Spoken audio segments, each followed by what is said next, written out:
আগামী 10 মিনিট আমি অতনু আপনার সঙ্গে uninterrupted, no break, no commercial. খাস্তা ভাজা মশালাদার আলু মাখা, সঙ্গে তেঁতুল জলে ডুব আর মাতোয়ারা গন্ধে লোভনীয় হাতছানি। ফাঁদে পা দিয়েছেন কি মরেছেন, থামতেই চাইবেন না। এরপর সরাসরি জিভের ওপর গড়িয়ে নামা দাঁতের ফাঁকে হালকা কুড়মুড়ে অনুভূতি, আর আগল ভাঙতেই মখমলি আলুর মশলা বিলাস। এই স্বাদ মন্ত্রে মুগ্ধ বাঙালি, পিছিয়ে নেই দিল্লি বা মুম্বাইকাররাও। আজকের চার্জশিটে দেখুন ফুচ মন্তর।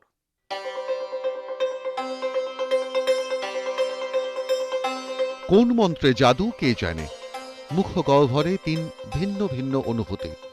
শুরুতে কঠিন কুড়মুড়ে, অন্দরে মাখা আলুর নরম তাকিয়া, ভাসছে তেঁতুল তরলে। সেখান থেকে ভেসে আসছে, মিশে যাচ্ছে ভাজা মশলার তীব্র সুবাস, গন্ধরাজ লেবুর গন্ধ, টকঝাল তরল, কঠিন ভাজা মোলায়েম নরম পুর আর টক জল বিলাসিতা। মুখে পড়লেই বুজে আসে চোখ, বুঝবেই আস্বাদ নিতে নিতে বাহ্যজ্ঞান হারিয়ে ফেলা কোনো মহান অপরাধ নয়। বাঙালির এই ফুচকা বিলাস হার মানিয়েছে মুম্বাইকার আর দিল্লিবাসীদেরও।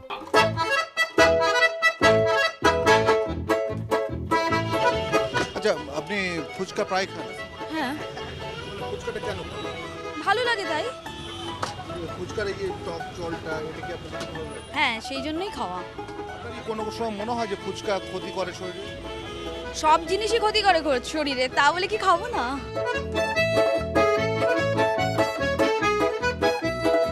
ক্ষতি করে কিনা জানি না, তবে আমার ভালো লাগে যেটা সেটাই খাই, আর যেটা ভালো লাগে আমার মনে হয় ক্ষতি থেকে সেটাই বেশি ভালো। খাওয়া নাকি খারাপ, অস্বাস্থ্যকর প্রোডাকশন, কে কান দেয় বাপু এসব সতর্ক বার্তায়?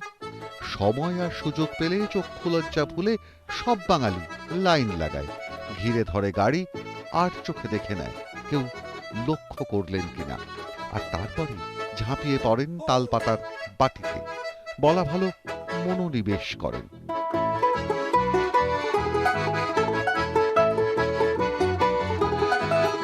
কেউ দেখলে থোড়াই কেয়ার, তিনটি ইন্দ্রিয় তখন অবশ হয়ে আসে ওই অমোঘ আকর্ষণে, আর পঞ্চম ইন্দ্রিয় তীব্রভাবে চাইছে তার স্পর্শ। অতএব মন্ডবান পাত্রে। ফুচকা আমরা শুনেছি পেটের পক্ষে খারাপ। সেরম ভাবে তো খাই না, কোনোদিন বুঝি না, ভালো লাগে খাই ব্যাস। ওরকম ভাবে পার্টিকুলার কোনো রেগুলার রুটিন নেই, যখন ইচ্ছা হয় তখনই খাই।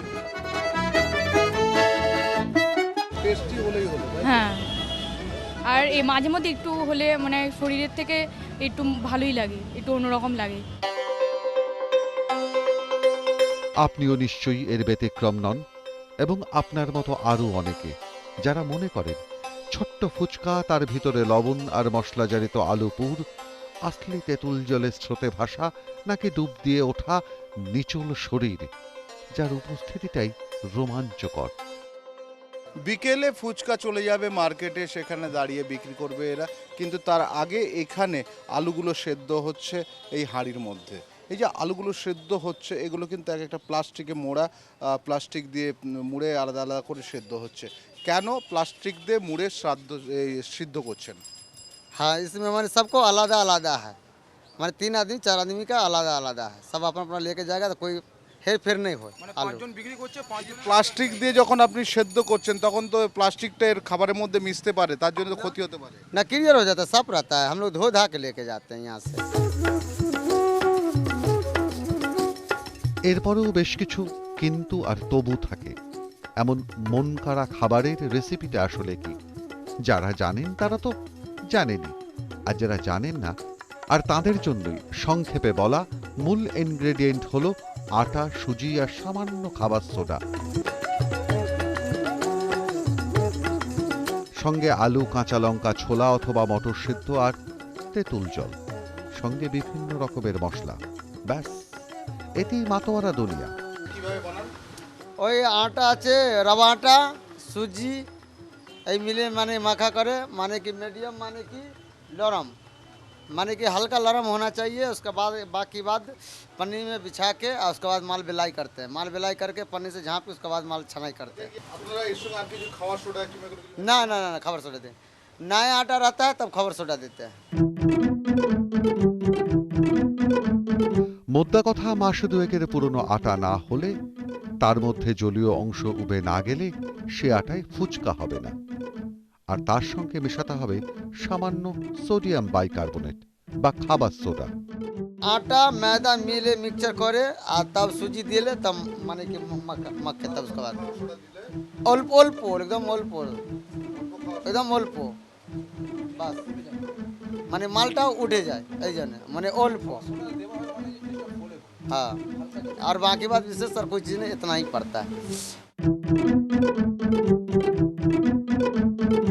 জিজ্ঞাসা তো রয়েছে, সে বিজ্ঞানীদের মধ্যে যতটা, আপনার মনের মধ্যে তার থেকে অনেক বেশি, তা আপনি নিজেই জানেন।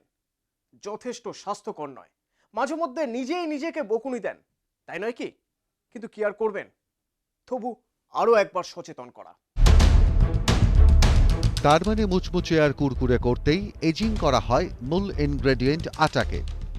ফুচকাওয়ালাদের ভাষায় যাকে বলা হচ্ছে পুরনো আটা, অন্তত মাস দুয়েকের পুরনো তো বটেই। এটা তো পুরোনো আটা, হ্যাঁ, আর এটা নতুন আটা। এই পুরোনো আটার দাম কত করে? পুরোনো আটা 26 টাকা কিলো, আর নতুন আটা? এটা 25 টাকা কিলো। 25।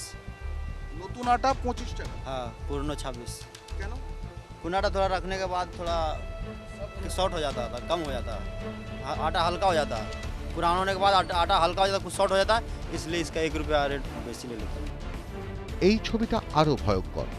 আরেক প্রধান উপজীব্য ফুচকা। ফুচকার যে নরম লোভনীয় অংশ আলু, তা সিদ্ধ করা হচ্ছে প্লাস্টিকে মুড়িয়ে। ভয়ঙ্কর বিপজ্জনক এই প্রবণতা। গতকাল আমরা বিসফেনলের কাহিনী দেখিয়েছিলাম, মনে করুন সেই গল্প। আমরা তখনই জানিয়েছিলাম 21.9 ডিগ্রি সেন্টিগ্রেডেই প্লাস্টিক থেকে গলে বিপিএ বা বিসফেনল মিশে যায় খাবারে, যা বিষাক্ত। আর এইখানে তো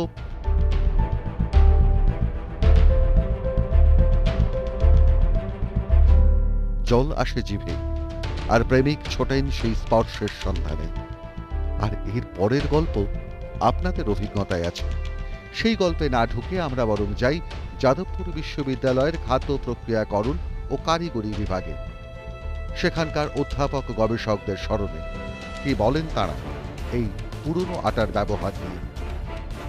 রুটির যে কারখানা তারাও হচ্ছে এজিং করে, বা কেক ফ্যাক্টরি তারাও এই আটাটাকে এজিং করে, কিন্তু সেটা মোটেই ওই বস্তার মধ্যে, অনেকে এটা প্র্যাকটিস করে বস্তার মধ্যে রেখে দিলাম, শুধু মুখটা খুলে দিলাম, বস্তাটা হচ্ছে প্লাস্টিকেরও হতে পারে বা যদিও বা চটের হয়, সেটাও যদি শুধু মুখটা খুলে, কিন্তু বাইরে থেকে তো এয়ার বের হচ্ছে না।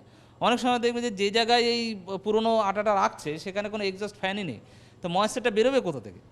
ধরুন 200 কেজি আটা আছে, সেখান থেকে তো ময়েশ্চারটাকে বেরোতে দিতে হবে, সেটা বেরোয় না বলে অনেক সময় আরও বেশি প্রবলেম ক্রিয়েট হয়। ময়েশ্চারটা ভিতরে জমে যায় এবং বিভিন্ন ধরনের মাইক্রোটক্সিন, বিভিন্ন ধরনের আফলাটক্সিন, ডন, এগুলো ওর মধ্যে জন্মায় বা গ্রো করে। ক্ষতিকর বিস্তর রয়েছে, তাই বলে কি একদম ফুচকা রসে বঞ্চিত হতে বলবো বাঙালিকে? অবশ্যই না, বলবো সচেতন হতে। পারলে সরকারি পরিকাঠামো কাজে লাগিয়ে স্ট্রিট ফুডের আওতায় নিয়ে আসা হোক ফুচকাকে, আর ফুচকাওয়ালাদের একটা পরিবেশ পরিচ্ছন্নতার ট্রেনিং দেওয়া হোক, উৎপাদনে সংরক্ষণেও। তবে যাওয়ার আগে ছোট্ট একটা গল্প। এক নামী মোবাইলের স্কিমের স্টাইলে পোরবন্দরের এক ফুচকা ব্যবসায়ী দৈনিক আর মাসিক স্কিম চালু করেছেন। 100 টাকা দিয়ে টিকিট কিনলে সারাদিনে আনলিমিটেড ফুচকা তৈরি, সেখানে তো গোলগাপ্পা বলা হয়। তেমনি 1000 টাকায় সারা মাস আনলিমিটেড। সুতরাং বুঝতেই পারছেন, ফুচকা, গোলগাপ্পা বা পানিপুরি যে নামেই ডাকুন না কেন, এর রোমাঞ্চ সব জায়গায় একই রকম। শুধু অপেক্ষা একটু সচেতন হওয়ার।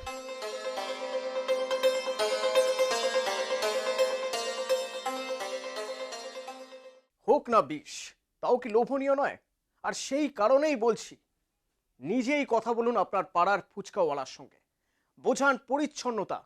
নিজের এলাকায় নিজেরাই তৈরি করুন সচেতনতা। কি দরকার, কবে সরকার এগিয়ে আসবে তার জন্য অপেক্ষায় থাকা? আপনার ঘর আপনি পরিষ্কার রাখেন, আপনারাই পারেন নিজের পাড়ার হাইজিন নিজেরা গড়ে তুলতে। ফুচকা খাওয়া বন্ধ করার কোনো মানেই হয় না, কি তাই তো? সোম থেকে শুক্র আমি অতনু থাকবো আপনাদের সঙ্গে নতুন ফরম্যাটের চার্জশিট নিয়ে। কেমন লাগছে চার্জশিট জানান, মেল করুন p18chartsheet@nw18.com অথবা ফোন করুন 033616566999 এই নাম্বারে।